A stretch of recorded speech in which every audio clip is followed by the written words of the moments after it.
Alabama will be one of 15 states to opt out of the USDA summer program that provides EBT benefits to kids for groceries. Alabama Rise, a nonprofit advocacy group, hopes lawmakers will make the right decision for next year. Our Ken McCoy has the story.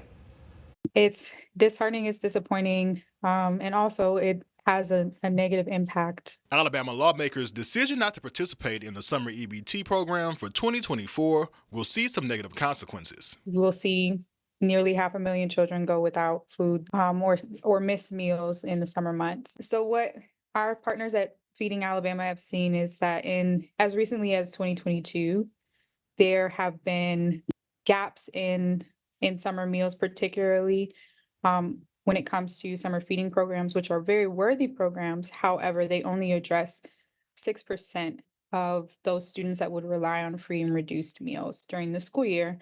And so what we see is that 94% of those children are likely to miss meals in the summer months. And places like the Food Bank of North Alabama will also see some effects. The way it impacts us is that we'll just see an increased need. We also are the primary source of food for 220 organizations throughout North Alabama, places like Manna House, Downtown Rescue Mission, Salvation Army. So as they see that increased need, then they come to us and are requesting more food. So we'll have to make sure that we keep the food bank stocked and ready for the increased need. And due to increased administrative costs, when the federal government cut that part of the funding, the state decided to opt out. What we are seeing is that the state only has to match on administrative costs. And so when it comes to the entirety of the programmatic cost, that's about 15% of the programmatic cost. And today, leaders took the first step in their choice by voting unanimously to appropriate $10 million for the summer EBT administrative funding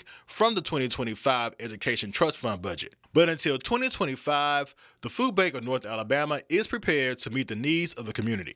Either way, we are prepared to serve people across 11 counties of North Alabama who are experiencing food insecurity during the summer. We need to make sure that we turn up and have food available for everybody who needs it.